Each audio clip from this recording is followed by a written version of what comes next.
Since Christmas was on a Monday, our schedule is out of whack here.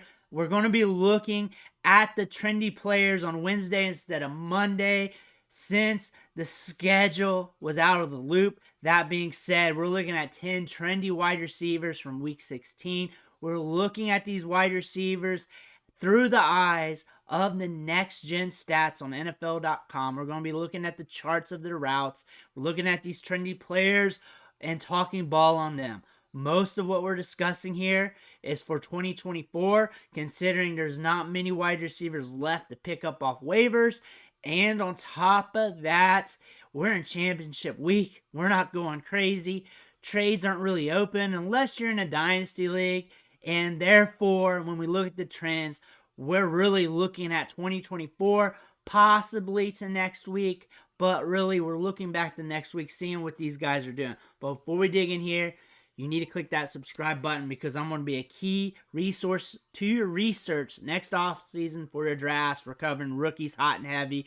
We're covering these players in training camp. So if any of these guys are on the rise all of a sudden over those last 3 weeks of training camp, you're going to know about it, and you're going to be drafting them in the later rounds or picking them up in week 1 off waivers like a Puka Ngata. You'll be looking at them, and you're going to have them on your team because we cover the training camp more than any other YouTube channel in fantasy football. We just do. We go over the highlights every single day. You need to hit subscribe just because of that. But let's dig into these wide receivers real quick. And speaking of Puka Ngata, he went off again. Matthew Stafford loves him.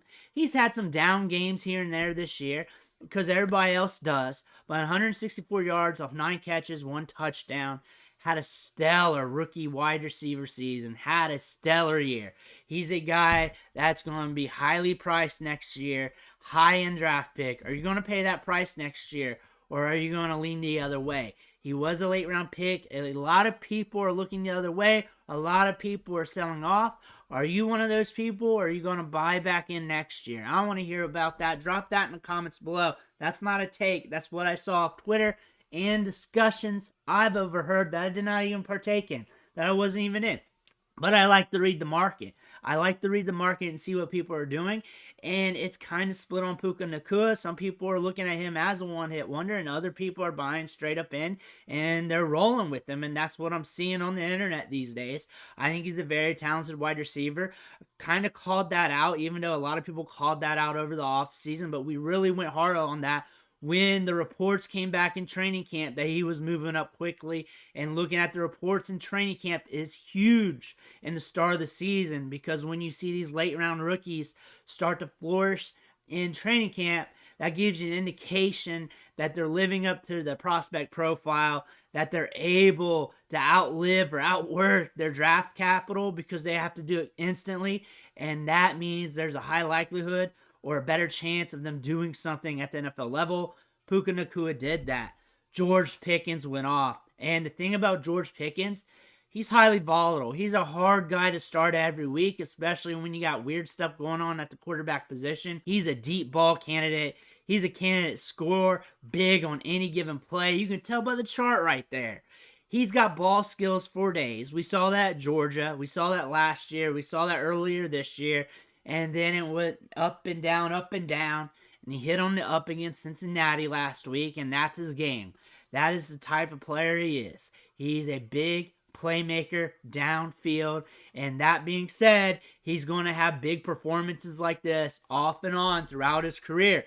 Rashid Shaheed's an air yards guy. He's got Tampa Bay this week, and I told you, and I tell you, every single week when we talk about the waiver wire, if you're looking for a wide receiver, he gets deep targets and he gets plenty amount of targets and enough that you can kind of depend on as a lottery ticket, not as a consistent play.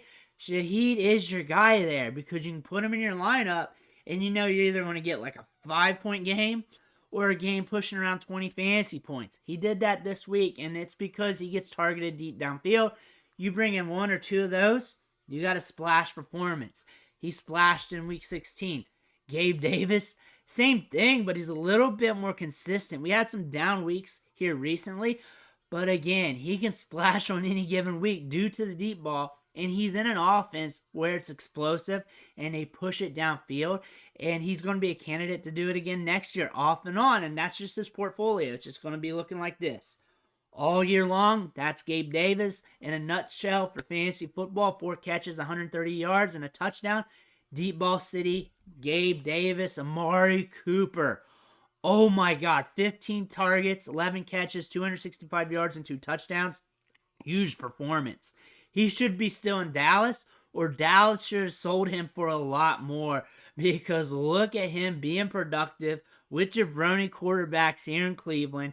And once Flacco started to feel steady there, feel good, started really targeting Cooper off the rip here. Look at the targets here these last 3 weeks. Week 14, 14. Week 15, it was down with 8. This week, 15. He's getting targets. He's getting opportunities. Justin Jefferson is back. He's back to getting production. It's ramping up off the injury. But 10 targets in this game, 6 catches, 141 yards, and a touchdown. If you got him in the playoffs, you're feeling good because you know he's getting his opportunities. And you know you're going to be feeling good for 2024, which you should be anyways. But now you got your confirmation bias. Marvin Mims, only 7 fantasy points. But this is the chart that we look at for Marvin Mims when he does do something, just bringing in those deep balls. He's a deep ball candidate. He's a DFS play.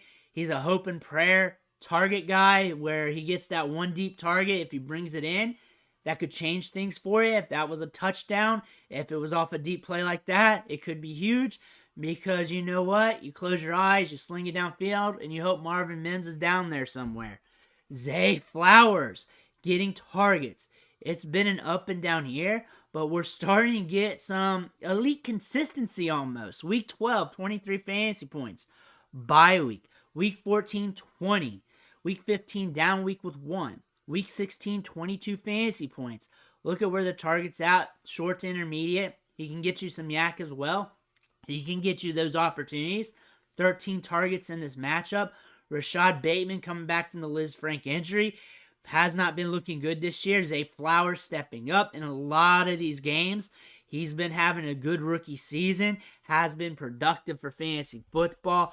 Rashee Rice here. Rashee Rice. I've said it a million ways this year, but he has been on the come up. This back 9 of the season since week 12. Look at this. 24 fantasy points in week 12 against the Raiders. Week 13 against the Packers, 14.4. Week 14 against the Bills, 18.2. Week 15 against the Patriots, 24.1. Last week, 11.7. So we were on the down, but we saw 12 targets. You can't ask for much more. I would just wish he got more deep balls. And I've been saying this whole time, but he's been having games with ADOTs of like 4, 3, 2, crazy stuff like that. I just want a normal ADOT for Christmas for Rashee Rice. I hope he's getting that in his stocking this year. And I hope we see that more next year because he's scoring good. But those 18, 14-point games, those could be 25ers. Those could be in the 20s. Even though the acuity of targets would be a little harder and maybe more passes missed, either drops, contested plays, however it would be. But the deeper plays means more yards, more opportunities to score fantasy points. Rashee Rice can do that. We saw that in his prospect profile. That's more his game. That's how he should be used. And he would be better for fantasy, more towards the upside. Joshua Palmer here is getting targets, and it's by default. Keenan Allen's out. Pay attention to Keenan Allen. You're not trusting the Chargers, though. But Joshua Palmer, he's on waivers in a lot of leagues. If you need targets, maybe, but you're not trusting the Chargers anyways. But if you're just praying for the targets to go somewhere, Joshua Palmer's at least getting some. And those are 10 trendy wide receivers from week 16 that we're looking at.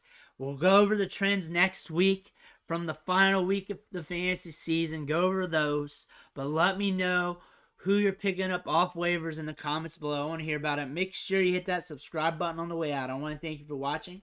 Catch you on the next video.